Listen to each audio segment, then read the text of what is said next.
प्रिय छात्रों, निर्माण आईएएस संस्थान यूपीएससी 2023 व 2024 के प्रीलिम्स परीक्षा को ध्यान में रखते हुए आप सबके लिए बहुविकल्पीय प्रश्न उत्तर श्रृंखला लेकर आ रही है, जो प्रतिदिन के समसामयिक प्रश्नों के साथ सामान्य अध्ययन के अलग अलग विषयों संबंधी बहुविकल्पीय प्रश्नों को कवर करेगा। ये कार्यक्रम प्रतिदिन शाम 8 बजे हमारे YouTube चैनल पर प्रसारित किया जाएगा।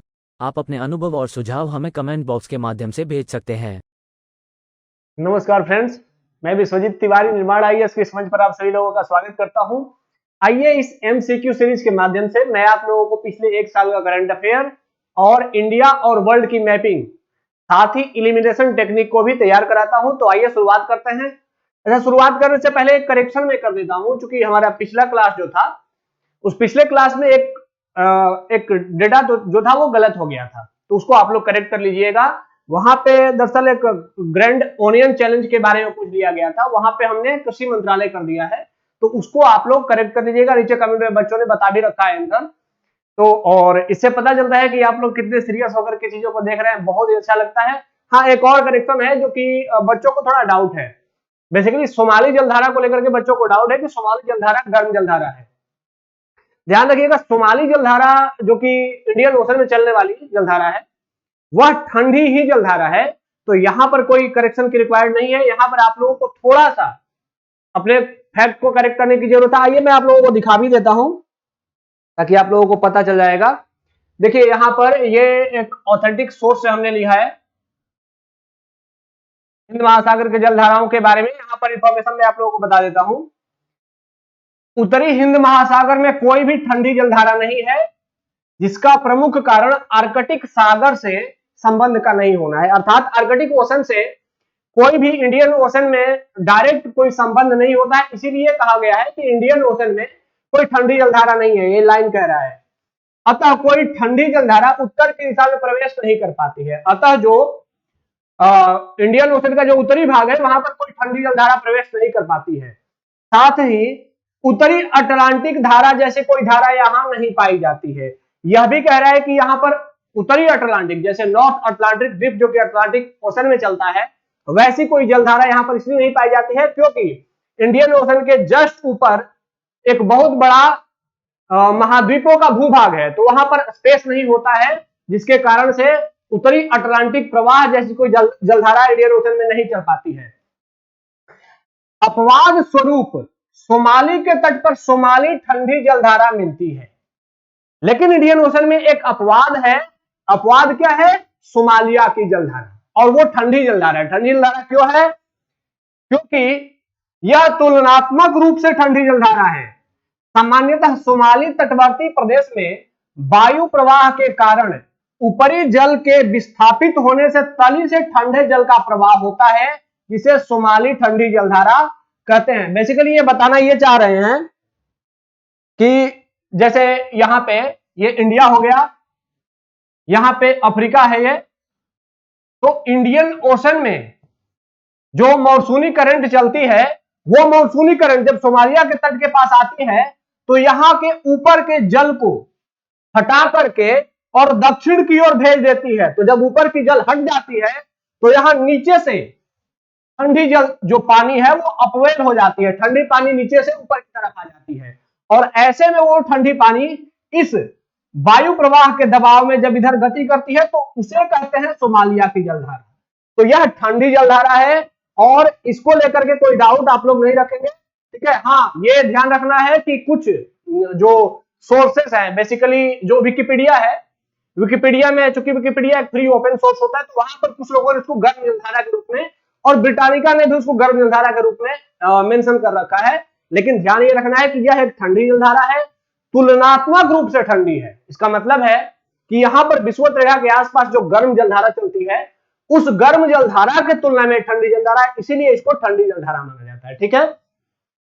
आइए अपने क्वेश्चन की शुरुआत करते हैं। तो आज का पहला क्वेश्चन है, निम्नलिखित कथनों पर विचार कीजिए। लेकिन ये बहुत अच्छी बात है कि आप लोग इतनी सिंसियर होकर के चीजों को देखते हैं, इससे पता चलता है कि आप लोग सीरियस स्टूडेंट हैं। Very very thank you. Anganwadi योजना बच्चों की भूख व कुपोषण जैसी समस्याओं के समाधान हेतु भारत सरकार द्वारा 1975 में शुरू की गई थी। अब यहां पर देखिए एक डेटा दिया गया है कि आंगनबाड़ी योजना कब शुरू की गई थी, 1975 में शुरू की गई थी। अब एक और बात थोड़ा सा मैं बता देता हूं, क्योंकि मैं आप लोगों को बार बार कहता हूं कि जो यूपीएससी अगर कभी डेटा देता है, डिजिट डिजिट दे देता है बेसिकली, चाहे वो कोई वर्ष हो या फिर कोई महीने हो या फिर कोई नंबर दिया रहता है, तो बेसिकली मैक्सिमम केस में गलत होता है। लेकिन अगर वह कोई फेमस स्कीम है, कोई मशहूर योजना है, या फिर कोई बड़ा प्रमुख कोई इवेंट हुआ है, तो ऐसे इवेंट्स में यूपीएससी डिमांड करती है कि आप उतना नॉलेज जरूर रखें कि आप कोई बड़ा इवेंट अगर हुआ है तो उसके बारे में आप डेट वाइज करेक्ट हो, ठीक है।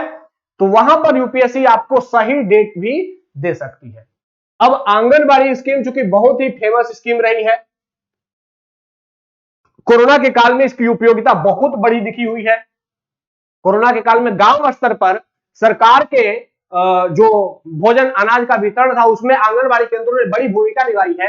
तो इसलिए आंगनबाड़ी, और वैसे भी आंगनबाड़ी प्री स्कूलिंग के लिए एक बहुत बड़ी योजना है, तो आंगनबाड़ी के संदर्भ में आपके बारे में करेक्ट इंफॉर्मेशन होनी चाहिए, ठीक है। सेकंड ऑप्शन, आंगनबाड़ी केंद्रों का उद्देश्य बच्चों व गर्भवती महिलाओं को टीकाकरण के लिए जागरूक करना है। अब सेकंड स्टेटमेंट जो है वो आपको बता देता है कि एक बेसिक अंडरस्टैंडिंग अगर आपको है आंगनबाड़ी स्कीम के बारे में तो आप इस स्टेटमेंट को समझ सकते हैं। थर्ड स्टेटमेंट पे आते हैं, आंगनबाड़ी केंद्रों में पूर्व स्कूली अर्थात प्री स्कूलिंग शिक्षा प्रदान नहीं की जाती है। अब ये बात तो आप सभी जानते ही होंगे कि आंगनबाड़ी केंद्र में जो बच्चे पढ़ने जाते हैं वो कौन से बच्चे होते हैं, और बेसिकली बच्चे, छोटे बच्चे ही पढ़ने जाते हैं जो कि अभी विद्यालय में नहीं जाते हैं। तो प्री स्कूलिंग शिक्षा प्रदान नहीं की जाती है, यह स्टेटमेंट क्या हो जाएगा, गलत हो जाएगा, ठीक है। तो एक बेसिक सी जानकारी, और यूपीएससी ऐसे स्टेटमेंट देता है जिसमें कि एक वेरी बेसिक स्टेटमेंट से उसको करेक्ट करके आप आंसर निकाल लेते हैं। तो प्री स्कूलिंग शिक्षा तो इसमें दी ही जाती है, यह स्टेटमेंट गलत है। जैसे ही तीसरा स्टेटमेंट आपने गलत काटा, आपका ये ऑप्शन गायब हो गया। अब आपके पास आ गए 3 ऑप्शन बचे हुए हैं। बेसिकली जो आंगनबाड़ी योजना है ये एकीकृत बाल विकास सेवा के रूप में 1975 में ही शुरू की गई थी। एकीकृत बाल विकास सेवा, बाल बच्चों के सर्वांगीण विकास के लिए इस योजना को शुरू किया गया था। बेसिकली सर्वांगीण विकास से तात्पर्य था बच्चों के स्वास्थ्य संबंधी जो सुविधाएं हैं उनको इंप्रूव करना, बच्चों के स्वास्थ्य के स्तर को इंप्रूव करना। क्योंकि हमारे देश में बौनापन और ठिगनापन एक बहुत बड़ी समस्या है, तो उसके समाधान के लिए बच्चों को शिक्षा विद्यालय में जाने से पहले, क्योंकि विद्यालय में तो बाद में मध्याह्न भोजन जैसी संकल्पना थी, लेकिन उसके पहले की स्थिति में बच्चों को पर्याप्त भोजन मिल सके, उनकी मेडिकल चेकअप हो सके और उनको बेसिक एजुकेशन की जानकारी हो सके, जो कि स्कूल के पूर्व आवश्यक होता है। इसी के लिए एकीकृत बाल विकास योजना के तहत इस आंगनबाड़ी कार्यक्रम को इंट्रोड्यूस किया गया था। इस आंगनबाड़ी कार्यक्रम में बेसिकली 6 सेवाएं दी गई थी। वो 6 सेवाएं हैं जिसमें कि पूरक पोषाहार दिया जाना, स्वास्थ्य और संरचना विकास, टीकाकरण, प्री स्कूलिंग शिक्षा। तो ऐसे करके ये जो चीजें थी उसमें शामिल थी। तो उसमें एक प्री स्कूलिंग शिक्षा भी थी और टीकाकरण भी शामिल था। ध्यान रखना है कि प्रारंभ में जो टीकाकरण था वो बच्चों पर केंद्रित था, लेकिन बाद में आंगनबाड़ी केंद्रों में ही माताओं के लिए भी टीकाकरण की व्यवस्था कर दी गई। तो इस तरीके से आंगनबाड़ी का केंद्र का उद्देश्य बच्चों और गर्भवती महिलाओं को टीकाकरण के लिए जागरूक करना हो गया। और पहला स्टेटमेंट सही है कि इस योजना की शुरुआत 1975 में एकीकृत बाल विकास सेवा के रूप में की गई थी। तो पहला और दूसरा स्टेटमेंट सही है, तो आंसर क्या हो जाएगा, आंसर हो जाएगा सी। अब देखिए यहां पर क्या है, यूपीएससी के मैक्सिमम क्वेश्चन में क्या होता है कि आप एक ऑप्शन एलिमिनेट करते हैं तो आपके आंसर मिल जाते हैं, लेकिन ये हर बार आपके साथ नहीं होगा, क्योंकि अगर कोई ऐसा क्वेश्चन पूछ लिया जाएगा जो कि काफी कॉमन है तो वहां उसके ऑप्शंस के टफ होने की संभावना बनी रहेगी, ठीक है। तो ऐसे में आप बेसिक जानकारी जरूर तैयार रखें। आइए अगले क्वेश्चन की ओर चलते हैं। अगला क्वेश्चन है कि हाल ही में केंद्र ने क्षय रोग, टीबी रोग के बारे में हस्तक्षेप के लिए 75 जनजातीय जिलों की पहचान की है। टीबी के विरुद्ध की गई पहल के बारे में निम्नलिखित कथनों पर विचार करें। अब स्टेटमेंट कह रहा है कि 75 जनजातीय जिलों की पहचान की गई है जहां से कि टीबी की समस्या बहुत गंभीर है। अब उसके संदर्भ में यह क्वेश्चन है, सरकार ने आदिवासी जिलों में टीबी के मामले का पता लगाने के लिए आश्वासन अभियान शुरू किया है, जिसके तहत गांवों में घर घर जाकर जांच की जाएगी। अब यह पहला स्टेटमेंट कह रहा है कि जिन जिलों की पहचान की गई है वहां पर टीबी के मामलों का पता लगाने के लिए सरकार ने एक अभियान शुरू किया है। उस अभियान का नाम क्या है? आश्वासन अभियान। अब यह आपको पता होना चाहिए कि आश्वासन अभियान किससे जुड़ा हुआ है। दूसरा स्टेटमेंट, जनजातीय टीबी पहल जनजातीय मामलों के मंत्रालय, पहला मंत्रालय। दूसरा, सामाजिक न्याय मंत्रालय और स्वास्थ्य मंत्रालय की एक संयुक्त पहल है जिसे तकनीकी भागीदारी के रूप में यूएसएड द्वारा समर्थित किया गया है। अब सेकंड ऑप्शन में देखिए, तीन मंत्रालय के नाम हैं और एक एनजीओ का नाम है जो कि यूनाइटेड स्टेट्स का एनजीओ है, जो कि भारत में अच्छा खासा काम करता है स्वास्थ्य के क्षेत्र में, यूएसएड। तो यहां पर तो कोई भी एक गलत हो सकता है, और वैसे भी अधिकांश केस में अगर कोई मंत्रालय दिया गया है तो वो गलत होता है। तो यहां दिया गया है जनजातीय मामलों का मंत्रालय, सामाजिक न्याय मंत्रालय, स्वास्थ्य मंत्रालय और यूएसएड। ये चार ऐसे ऑप्शन है जिनके की गलत होने की संभावना है। इन चार में से कोई भी एक गलत हो सकता है, दो गलत हो सकते हैं, ठीक है। आइए, भारत 2030 तक आ गया यहां पर आपको डेटा। कब तक? 2030 तक देश से तपेदिक को खत्म करने के लिए प्रतिबद्ध है। कह रहे हैं कि 2030 तक भारत टीबी को समाप्त करने के लिए प्रतिबद्ध है। और मैक्सिमम केस में, जैसा कि हम सभी जानते हैं, अगर कोई डिजिट दिया गया हो तो मैक्सिमम केस में वो गलत होता है। तो यहां दिया गया कि 2030 तक टीबी खत्म करना है। आप लोग कमेंट में बताएंगे तो कब तक टीबी खत्म करना है। चलिए, तो अगर हम कहता है कौन सा गलत है, जैसे ही गलत देखा उसको घेर लिया। अब अगर हम सेकंड स्टेटमेंट को ये मान के चले कि यहां बहुत सारे मंत्रालय हैं, ये गलत हैं, तो सेकंड को हमने अगर गलत कहा तो पहला, दूसरा और चौथा गायब हो गया। कौन सा गलत है? सॉरी, ये गलत पूछ रहा है, तो गलत कौन सा है? तो सेकंड अगर गलत है तो ये दोनों गायब हो गए, क्योंकि इन दोनों में सेकंड नहीं है, सेकंड वाला ही ऑप्शन होगा। अब यहां पर देखिए, सेकंड गलत है तो इसका मतलब थर्ड भी गलत है, क्योंकि थर्ड दोनों ऑप्शन में है। तो थर्ड अगर गलत है तो यहां पर इसका मतलब है कि जो 2030 तक का टाइम है, ये टाइम गलत है। आप लोग कमेंट में बताएंगे वो टाइम क्या है। अब सिर्फ एक स्टेटमेंट, पहले स्टेटमेंट की पहचान करनी है कि क्या पहला स्टेटमेंट भी गलत है। एक साधारण सी जो एक्सपीरियंस किया है मैंने पिछले कुछ वर्षों में यूपीएससी के क्वेश्चन को एनालिसिस करके, कि मैक्सिमम केस में अगर दो ऑप्शन, तीन में से दो ऑप्शन गलत हो गए तो पहला ऑप्शन मैक्सिमम केस में सही होता है। ये एक जनरल टेंडेंसी है, ये कोई रूल नहीं है। लेकिन ऐसा अगर आप यूपीएससी के क्वेश्चंस को एनालिसिस करेंगे तो आपको पता चल जाएगा कि अगर दो ऑप्शन गलत है तो पहला, तो इसका मतलब है कि जो तीसरा ऑप्शन बच रहा है वो तीसरा ऑप्शन मैक्सिमम केस में सही होने की संभावना है। तो अगर हम यूपीएससी के इस ट्रेंड्स को देखें तो इस ट्रेंड से पता लगता है कि ये पहला स्टेटमेंट सही है, और अगर पहला को सही मानते हैं तो ऑप्शन नंबर बी आंसर हो जाएगा। आइए अब इसको समझ लेते हैं क्या है। यहां देखिए, भारत 2025 तक देश से टीबी को खत्म करने के लिए प्रतिबद्ध है, तो 2030 वाला स्टेटमेंट गलत हो गया। दूसरा, यह किसकी पहल है? जनजातीय मामलों के मंत्रालय, केंद्रीय टीबी प्रभाग अर्थात स्वास्थ्य मंत्रालय, इन्हीं दो मंत्रालय की पहल है। इसमें सामाजिक न्याय वाला जो ये मंत्रालय आ गया है, सामाजिक न्याय मंत्रालय, इसकी पहल नहीं है। तो यहां पे मैंने कहा था कि अगर कोई मंत्रालय दिया गया है तो मैक्सिमम केस में संभावना है कि वो गलत होगा, तो सामाजिक न्याय मंत्रालय गलत हो गया। और यूएसएड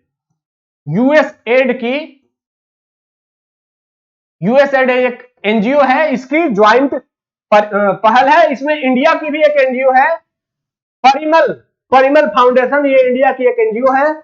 इसके साथ मिल करके, अर्थात दो मंत्रालय, जनजातीय मंत्रालय, स्वास्थ्य मंत्रालय, यूएसएड और पिरामल फाउंडेशन, ये चारों मिल करके भारत में जनजातीय क्षेत्रों से टीबी को समाप्त करने के लिए प्रयास कर रहे हैं। जनजातीय टीबी पहल के दायरे में भारत के 174 आदिवासी जिलों में टीबी के सक्रिय मामले खोजने के लिए आश्वासन अभियान शुरू हुआ है। तो अभियान तो पता चल गया कि आश्वासन अभियान किससे जुड़ा हुआ है, जनजातीय क्षेत्रों में टीबी मुक्त करने और अर्थात टीबी रोग की रोगियों की पहचान करने के लिए आश्वासन अभियान शुरू किया गया है। तो इस तरीके से पहला ऑप्शन सही हो गया और बाद के दोनों ऑप्शन गलत हो गए। हमारा आंसर क्या निकल गया, 2 और 3 गलत है। ठीक है, आइए आगे बढ़ते हैं। यह क्वेश्चन है, हाल ही में भारत सरकार ने 14 अगस्त को विभाजन भयावह स्मृति दिवस, विभाजन भयावह स्मृति दिवस के रूप में सरकार मना रही है, पार्टीशन हॉरर्स रिमेम्बरेंस डे। अब पार्टीशन हुआ था, इससे हमारे यहां कितनी क्षति हुई, कितने जन और धन की क्षति हुई, हजारों लोग मारे गए। तो ये एक विभीषिका थी हमारे लिए, विभाजन विभीषिका दिवस कहें इसको, विभाजन भयावह स्मृति दिवस के रूप में मनाया है। भारत के विभाजन के संदर्भ में निम्नलिखित कथनों पर विचार करें। अब एक और बात, जो हिस्ट्री से जुड़े हुए क्वेश्चन पूछे जाएंगे वहां पर आपसे यूपीएससी डिमांड करेगी कि आप डेप्थ नॉलेज के साथ तथ्यों को सही करें। वहां पर आपका सतही नॉलेज काम नहीं आने वाला है। अन्य सभी सब्जेक्ट में एलिमिनेशन करके आप सतही नॉलेज से काम चला सकते हैं, लेकिन इतिहास के प्रश्नों को सॉल्व करते समय आपको गहन और डीप नॉलेज की आवश्यकता है। तो आइए देखते हैं प्रश्न क्या है। मुस्लिम लीग का 1940 का प्रस्ताव, जिसे सिकंदर हयात खान ने तैयार किया था, एक औपचारिक बयान था जिसमें एक अलग मुस्लिम राज्य के निर्माण की मांग की गई थी। अब पहला स्टेटमेंट को समझिए कि 1940 का प्रस्ताव, पहले तो ये पॉइंट है, इसे किसने तैयार किया था, सिकंदर हयात खान, ये है, और इसमें मुस्लिम राज्य के निर्माण की मांग की गई थी, अर्थात एक स्वतंत्र देश की निर्माण की मांग की गई थी मुसलमानों के लिए। तो यहां 3 पॉइंट ऐसे हैं जो कि गलत हो सकते हैं। पहला 1940 का प्रस्ताव, दूसरा सिकंदर हयात खान, और तीसरा कि क्या उसमें मुस्लिम राज्य के निर्माण की मांग थी। लेकिन मैं बार बार कहता हूं कि जो इतिहास के तथ्य होते हैं, यहां पर यूपीएससी डिमांड करती है कि आप गहन नॉलेज के साथ इतिहास के प्रश्नों को सॉल्व करें। सर सैयद, मोहम्मद इकबाल और जिन्ना, सभी को पाकिस्तान का संस्थापक पिता माना जाता है। अब यहां पर आपको यह जानने की आवश्यकता है कि क्या इन तीनों को पाकिस्तान का संस्थापक पिता माना जाता है। अगला स्टेटमेंट, चौधरी रहमत अली ने पाकिस्तान शब्द गढ़ा, जिन्होंने इसे अभी और यहां एक पैम्फलेट में प्रकाशित किया। थर्ड स्टेटमेंट कह रहा है कि चौधरी रहमत अली ने पाकिस्तान शब्द को गढ़ा था और उन्होंने एक पैम्फलेट प्रकाशित किया था। उस पैम्फलेट का नाम था अभी और यहां, अभी और नाउ एंड हियर। इस पैम्फलेट में उन्होंने पहली बार पाकिस्तान शब्द की घोषणा की थी। तो अब यहां पर कह रहे हैं कौन सा सही है। अच्छा, ऐसे प्रश्नों को सॉल्व करते समय, इतिहास वाले प्रश्नों को सॉल्व करते समय एक सावधानी विशेष रूप से कि यहां पर ट्रिक लगाने के बजाय अपनी नॉलेज को अप्लाई करने का प्रयास करेंगे आप लोग, क्योंकि इतिहास में जब ट्रिक लगाने का प्रयास करते हैं तो मैक्सिमम संभावना होती है कि आप गलत तरीके से सोच रहे होते हैं। आइए इसको आप समझ लेते हैं, क्या है ये।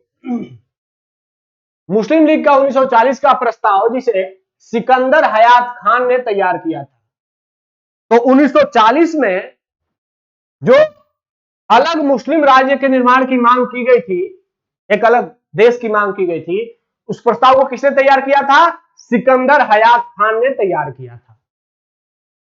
सर सैयद अहमद खान, मोहम्मद इकबाल और जिन्ना, सभी को पाकिस्तान का संस्थापक पिता माना जाता है।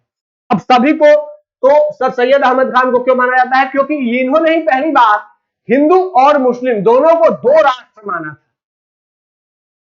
इन्होंने कहा था कि हिंदू और मुस्लिम 2 अलग अलग राष्ट्र हैं, लेकिन ये एक देश के अंदर 2 राष्ट्र हैं, एक देश के अंदर रह सकते हैं, लेकिन एक राष्ट्र नहीं है। तो सेपरेशन की शुरुआत, रिलीजन के आधार पर सेपरेशन की शुरुआत सर सैयद अहमद खान ने की थी। दूसरा, मोहम्मद इकबाल, सारे जहां से अच्छा हिंदुस्तान हमारा कहते कहते सारे जहां से अच्छा पाकिस्तान हमारा कहने लगे। तो मोहम्मद इकबाल और जिन्ना, सबसे अधिक अगर भूमिका किसी की रही भारत के विभाजन में, तो वो सबसे बड़ी भूमिका जिन्ना ने निभाई। तो इन तीनों को पाकिस्तान का संस्थापक माना जाता है। ठीक है, चौधरी रहमत अली। सिकंदर हयात खान ने 1940 में पाकिस्तान का प्रस्ताव पारित किया था, लेकिन सबसे पहले पाकिस्तान शब्द की रचना चौधरी रहमत अली ने की थी, और वो पैम्पलेट का नाम क्या था? पैम्पलेट का नाम था अभी नहीं तो कभी नहीं।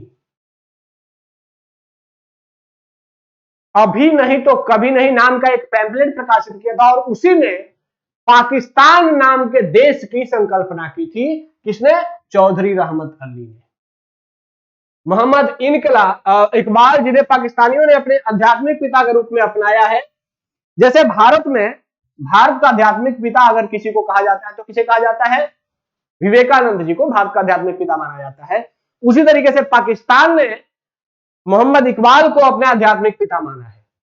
तो इस तरीके से अगर हम प्रश्न पे आते हैं तो पहला ऑप्शन ये सही है कि 1940 में सिकंदर हयात खान ने ही ये प्रस्ताव पारित किया था और मुस्लिम एक अलग देश की मांग की थी। सेकंड है कि इन तीनों को संयुक्त रूप से पाकिस्तान का संस्थापक माना जाता है, ये भी सही है।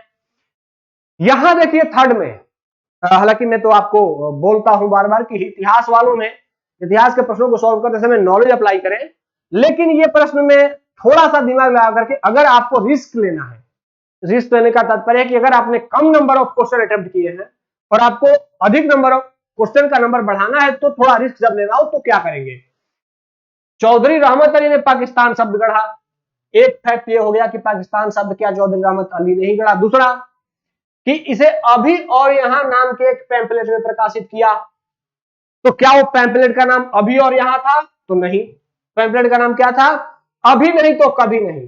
तो यहां पर इन सभी में पहला स्टेटमेंट भी, अगर आप इसीलिए कह रहा हूं कि इतिहास वालों में आप पहला स्टेटमेंट भी गलत कर सकते थे अगर नॉलेज नहीं होता तो, लेकिन तीसरा स्टेटमेंट भी गलत होने के लिए संभावित है।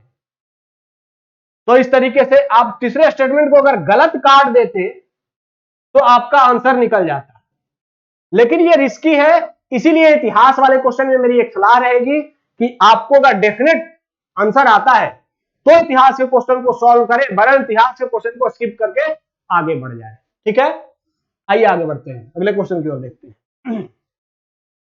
अब देखिए ये इकोनॉमी से जुड़ा हुआ क्वेश्चन है, नियो बैंक। नियो बैंक के बारे में निम्नलिखित कथनों पर विचार करें। Consider the following statements about neo bank. तो भाई नियो बैंक चर्चा में है, क्या है नियो बैंक? अब नया कुछ भी बैंकिंग सेक्टर में कुछ भी बड़ा काम हो रहा है, कुछ नया काम हो रहा है, तो ये यूपीएससी के ये संभावित प्रश्न बन सकता है।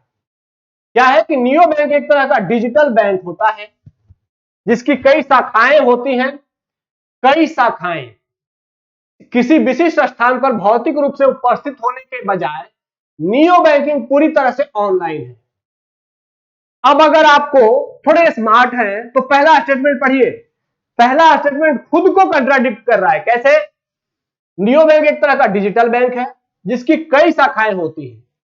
कई शाखाएं हैं, डिजिटल बैंक है, कई शाखाएं हैं, पहला स्टेटमेंट। दूसरा कि किसी विशिष्ट स्थान पर भौतिक रूप से उपस्थित होने के बजाय, सेकंड, उसी पहले स्टेटमेंट का सेकंड पार्ट कह रहा है कि आप किसी विशिष्ट स्थान पर भौतिक रूप से उपस्थित नहीं है बल्कि पूरी तरह से ऑनलाइन है।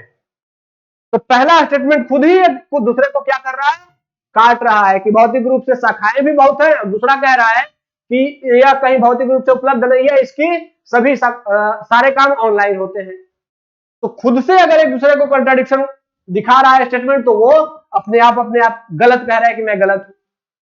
ऐसे स्टेटमेंट यूपीएससी में यूजुअली एक या दो क्वेश्चन में आपको मिल जाएगा, जिसमें अगर आप सिंसियरिटी से पढ़ेंगे उसको तो आपको पता लग जाएगा कि वह खुद से ही खुद को कंट्राडिक्ट कर रहा है, खुद से ही खुद को गलत साबित कर रहा है।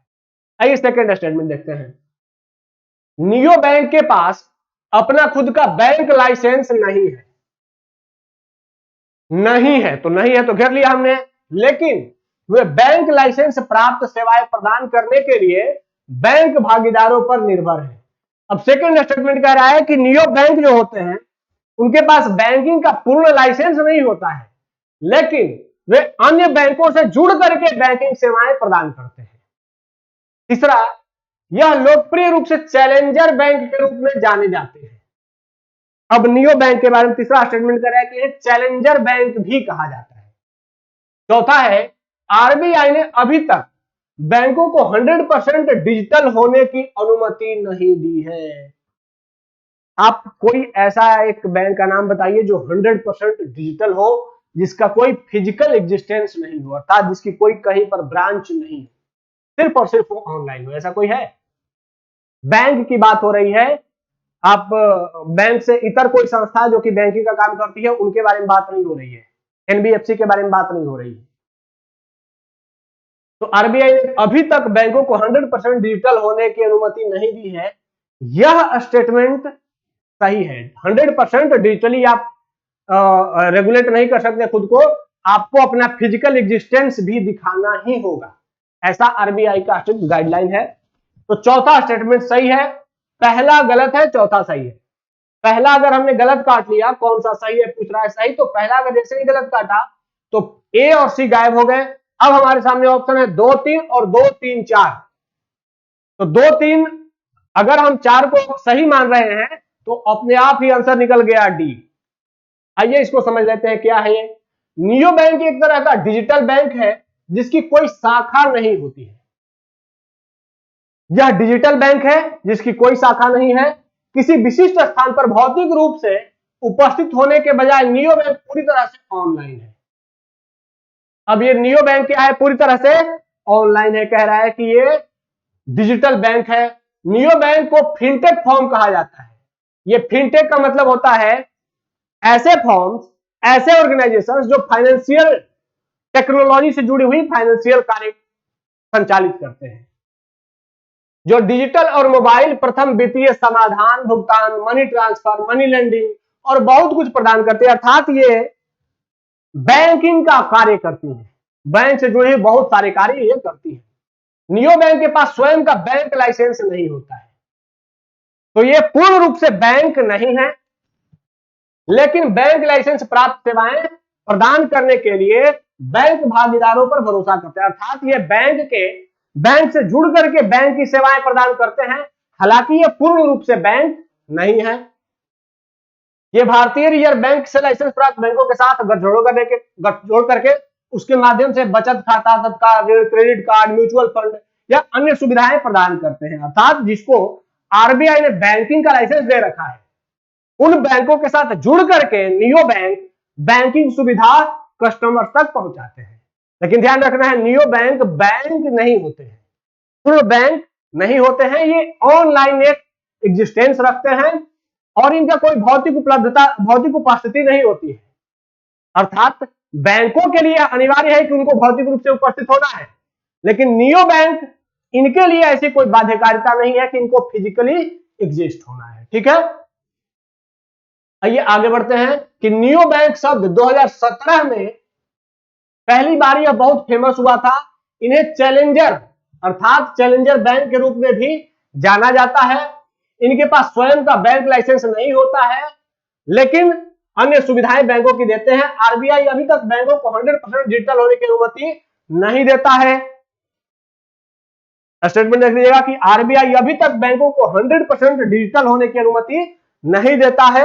इसीलिए नियो बैंक 100% डिजिटल है और इसीलिए चूंकि ये बैंक नहीं है, इसीलिए इनको 100% डिजिटल होने की अनुमति है। जिस दिन इन्हें बैंकिंग का लाइसेंस मिल जाएगा उसी दिन इनको अपना फिजिकल एग्जिस्टेंस भी दिखाना पड़ेगा। ठीक है, तो आइए अगले क्वेश्चन की ओर चलते हैं। ये देखिए, ये यूपीएससी का एक क्वेश्चन है, 2021 का यूपीएससी का प्रीलिम्स का एक क्वेश्चन है। अब ये आप लोग सॉल्व करेंगे, मैं बताता जाऊंगा। इकोनॉमी से जुड़ा हुआ एक प्रश्न है। इकोनॉमी का क्वेश्चन यूपीएससी कैसे पूछता है, उसका सॉल्यूशन क्या होता है, ये आज देखते हैं। भारतीय अर्थव्यवस्था के संदर्भ में मांग प्रेरित मुद्रास्फीति या उसमें वृद्धि निम्नलिखित किन कारणों से होती है। अब अगर ऐसे प्रश्न है तो यह प्रश्न डिमांड करता है कि आपको पहले तो कि मुद्रास्फीति पता होनी चाहिए कि मुद्रास्फीति क्या होती है, फिर यह पता होनी चाहिए कि मुद्रास्फीति की प्रकार कितने होते हैं, मांग प्रेरित होती है, क्या मांग प्रेरित मुद्रास्फीति होती है, वो क्या होती है। तो मुद्रास्फीति तो जानना ही है आपको, लेकिन उसके साथ साथ डिमांड पुल, मांग प्रेरित, एक होता है कॉस्ट पुश और एक होता है डिमांड पुल इन्फ्लेशन। तो मांग प्रेरित मुद्रास्फीति को जानना है। मैं जब भी आप लोगों के साथ पिछले क्लास में भी हमने ऐसे क्वेश्चन को डील किया था, तो उसमें मैंने आपको बताया था कि इकोनॉमी के जो प्रश्न मैं उठा रहा हूं वे सभी प्रश्न सिर्फ इकोनॉमिक टर्म से ही जुड़े हुए हैं। वे वर्तमान में इकोनॉमी में कोई बहुत बड़ा चेंज हो रहा है इससे जुड़ा हुआ प्रश्न यूजुअली यूपीएससी अभी तक अवॉइड कर रहा है, बहुत कम पूछता है। बेसिकली यूपीएससी अपने प्रश्नों को अभी भी कंसेप्ट ओरिएंटेड ही रख रहा है। आपको इकोनॉमी के अगर कंसेप्ट पता है तो आपसे इकोनॉमी के क्वेश्चन बन जाएंगे। अब मुद्रास्फीति क्या होती है? मुद्रास्फीति एक ऐसी परिघटना है जिसमें वस्तुओं और सेवाओं के मूल्य में वृद्धि हो जाती है और मुद्रा की वैल्यू घट जाती है। सामान्य शब्दों में कहें तो महंगाई हो गई। और वो महंगाई कैसे है? मांग प्रेरित। मांग बढ़ गई, लोगों ने बहुत सारी चीजों की डिमांड बढ़ा दी। जैसे अचानक से मोबाइल की डिमांड बढ़ गई, बाजार में मोबाइल की सप्लाई कम है तो मोबाइल का दाम क्या हो जाएगा? बढ़ जाएगा, मोबाइल महंगा हो जाएगा। तो यही कह रहा है प्रश्न कि मांग बढ़ने से जो महंगाई आई है उसका कारण क्या है, तो वो मांग क्यों बढ़ जा रही है, प्रश्न बेसिकली यही पूछ रहा है। अब कह रहा है कि विस्तारकारी नीतियां हैं इसके कारण मांग बढ़ जा रहा है। तो विस्तारकारी नीतियां क्या होती हैं? Expansionary policies. अब आपको ये टर्म है, ये इकोनॉमी का जो हुआ टर्म है कि एक्सपेंशनरी पॉलिसीज, विस्तारकारी नीतियां होती क्या है आपको पता होनी चाहिए। विस्तारकारी नीतियां का तात्पर्य है कि जब हमारी जो इकोनॉमिक संस्थाएं हैं, आर्थिक संस्थाएं हैं, बेसिकली आरबीआई या बैंकिंग या गवर्नमेंट, ये चाहती हैं कि अर्थव्यवस्था में आर्थिक क्रियाकलाप में तेजी से वृद्धि हो, तो ये क्या करती हैं? ये बैंक दरों को कम कर देती हैं। सरकार क्या करती है? सरकार टैक्स में छूट देने लगती है। इनसे क्या होता है कि बाजार में पैसा बढ़ जाता है, और बाजार में पैसा बढ़ जाता है तो बिजनेसमैन को सस्ता लोन मिलता है, तो वो लोन लेकर के और मार्केट में अपना व्यवसाय का एक्सपेंशन करने लगते हैं, नए नए व्यवसाय लगाने लगते हैं। तो इसको कहते हैं एक्सपेंशनरी पॉलिसी। अब बताइए, अगर एक्सपेंशनरी पॉलिसी, विस्तारकारी नीतियां होंगी, अर्थात आरबीआई अगर अपने मॉनेटरी पॉलिसी को आसान कर देगा, बैंक लोन आसान होगा, तो क्या डिमांड पुल इन्फ्लेशन होगा? अरे भाई, तो हो जाएगा ना। अगर आरबीआई अपने टैक्स को, अपने ब्याज दरों को कम कर देगा तो लोग, बड़े बड़े बिजनेसमैन क्या करेंगे? आरबीआई से पैसा ले लेंगे, बैंक के माध्यम से, डायरेक्ट नहीं तो बैंक के माध्यम से पैसा लेंगे और उस पैसा को बाजार में निवेश करेंगे, तो बाजार में पैसा आ जाएगा। बाजार में लोगों के पास पैसा आ जाएगा तो लोग क्या करेंगे? सामान खरीदेंगे, मांग बढ़ जाएगी।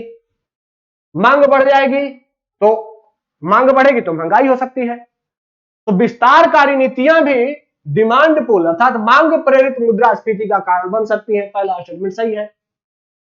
दूसरा है राजकोषीय प्रोत्साहन। राजकोषीय प्रोत्साहन क्या है? सरकार जो बजटीय प्रावधान करती है, उन बजटीय प्रावधानों के माध्यम से अगर कोई प्रोत्साहन देती है, जैसे टैक्स में छूट दे दे या कोई सड़क, रेल, रोड ऐसे कोई चीजें बनवाने लगे, तो टैक्स में छूट देती है तो भी लोगों के पास पैसे बचने लगते हैं।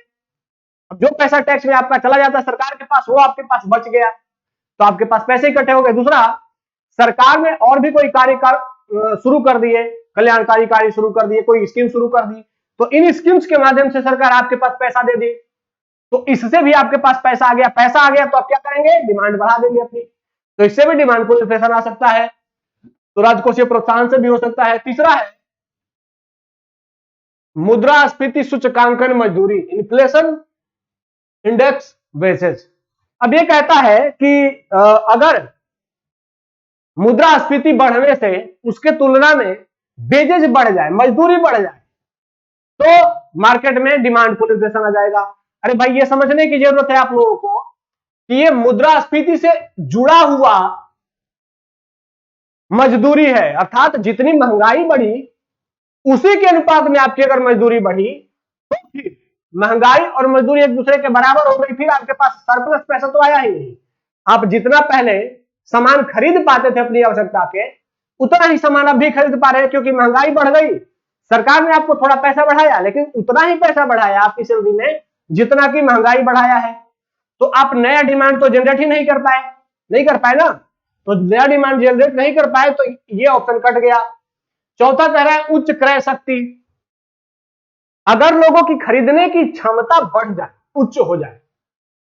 अब तो ये तो सीधे सीधे जुड़ा हुआ है कि अगर क्रय शक्ति उच्च हो गई तो डिमांड मांग आधारित मुद्रास्फीति आ सकती है। बिल्कुल, अगर खरीदने की क्षमता बढ़ गई तो ज्यादा सामान खरीदेंगे तो महंगाई बढ़ जाएगी, तो चौथा ऑप्शन सही हो जाएगा। और बढ़ती ब्याज दर, अब समझिए ब्याज दर अगर बढ़ जाएगा तो बिजनेसमैन लोन लेगा नहीं लेगा, ब्याज दर घटेगा तब लेगा ना। तो ब्याज दर अगर बढ़ जाती है तो बिजनेसमैन लोन लेगा नहीं, तो लोन नहीं लेगा तो मार्केट में पैसा नहीं आएगा। ऊपर से जब ब्याज दर बढ़ता है तो बैंक क्या करते हैं, कमर्शियल बैंक, कि वो मार्केट से पैसा उठा करके आरबीआई के पास दे देते हैं, क्योंकि आरबीआई उनको अधिक इंटरेस्ट देता है। तो ऐसे में जो बाजार में पैसा है वह भी पैसा निकल करके आरबीआई के पास चला जाता है। तो बाजार में पैसा ही नहीं है तो फिर डिमांड होगी ही नहीं, लोगों के पास पैसा होगा तो डिमांड होगा ना। तो इस तरीके से पांचवा ऑप्शन कट गया।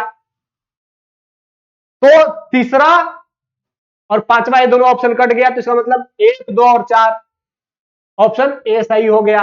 ठीक है, बेसिकली इस प्रश्न के माध्यम से मैं आप लोगों को यह बताना चाह रहा था कि यूपीएससी जो इकोनॉमी से जुड़े हुए क्वेश्चन पूछता है वह डिमांड करता है कि आपको इकोनॉमी के कंसेप्ट पता होने चाहिए। ठीक है, अगर आपको इकोनॉमी के कंसेप्ट पता है तो यूपीएससी के इकोनॉमी के प्रश्न आसानी से सॉल्व होंगे। आइए अब अपने वर्ल्ड मैपिंग के क्वेश्चन पे आते हैं। वर्ल्ड मैपिंग के क्वेश्चन में आपको दिख रहा है एक तरफ से कि ये पर्वत है और दूसरे देश। ये पर्वत किन देश में उपस्थित है? पहले एक तरफ है पोपा पर्वत, दूसरा है मोना लोआ, तीसरा है फ्यूजियामा, चौथा है सियरा निवादा और पांचवा है ब्लैक फॉरेस्ट। अब आपको बताना है कि पोपा पर्वत किस देश में अवस्थित है। पोपा कहां है बताइएगा आप लोग। पोपा है म्यांमार। मौना लोआ कहां है? मौना लोआ है हवाई द्वीप। फ्यूजियामा कहां है? फ्यूजियामा है जापान। सियरा नेवादा कहां है? यूएसए। और ब्लैक फॉरेस्ट कहां है? जर्मनी। तो ये जो प्रमुख पर्वत हैं दुनिया के, उन ये आप लोगों का आज का होमवर्क है कि आज आप लोग दुनिया में जितने भी बड़े बड़े पर्वत हैं उन पर्वतों को देख करके उनकी अवस्थिति कहां है ये याद करेंगे। ठीक है, अगला क्वेश्चन जो कि इंडिया की मैपिंग से जुड़ा हुआ है, ये कुछ प्रमुख नेशनल पार्क्स हैं और ये उनके राज्य हैं। प्रश्न है कि इंद्रावती नेशनल पार्क किस राज्य में है? दूसरा है शिवपुरी नेशनल पार्क, तीसरा है सिरोही नेशनल पार्क, चौथा है मौलिंग नेशनल पार्क और पांचवा है Bannerghatta national park. UPSC national park का मिलाने का क्वेश्चन पूछ लेता है, यूपीएससी कभी कभी किसी स्टेटमेंट में पूछ लेता है बेसिकली। तो यहां मैंने आपको 5 नेशनल पार्क दिए हैं और वे किस राज्य में अवस्थित है ये आपको बताना है। अब ये 5 नेशनल पार्क है। इंद्रावती नेशनल पार्क, इधर राज्य है छत्तीसगढ़, कर्नाटक, मध्य प्रदेश, अरुणाचल प्रदेश और मणिपुर। अब आप लोग बताएंगे इंद्रावती कहां है? इंद्रावती छत्तीसगढ़। शिवपुरी कहां है? शिवपुरी मध्य प्रदेश। ये आप लोगों को याद होना चाहिए बेसिकली। तीसरा सिरोही नेशनल पार्क कहां है? ये मणिपुर में है, वेरी वेरी इंपॉर्टेंट, ये पूछा जा सकता है। चौथा मोलिंग नेशनल पार्क कहां है? तो मोलिंग नेशनल पार्क है अरुणाचल प्रदेश, यह भी वेरी वेरी इंपॉर्टेंट। और पांचवा है बनेरघट्टा। बनेरघट्टा कहां है? यह है कर्नाटक में। तो ये आपके लिए टास्क है कि इंडिया में जितने भी नेशनल पार्क्स हैं 52-53 जितने भी हैं, इन सभी की अवस्थिति देख लेंगे। उनमें से प्रमुख नेशनल पार्क से होकर के अगर कोई नदी बहती है तो उस नदी को भी देख लेंगे। अगर कोई बड़ी नदी है कि वो बड़ी नदी किस नेशनल पार्क से होकर के गुजरती है। ये आप लोगों के लिए होमवर्क रहा। इसको जैसे जैसे हमारी सीरीज को कंटिन्यू करते रहेंगे आप, वैसे वैसे मैं भरोसा दिलाता हूं कि आप यूपीएससी के एग्जाम के करीब बढ़ते चले जाएंगे। ठीक है, और साथ ही आप लोग सिंसियर होकर के चीजों को देखें। और आज जो पिछले क्लास में बच्चों ने जो नोटिस किया था मिस्टेक्स, उसके लिए उन्हें बहुत बहुत धन्यवाद। थैंक यू, जय हिंद।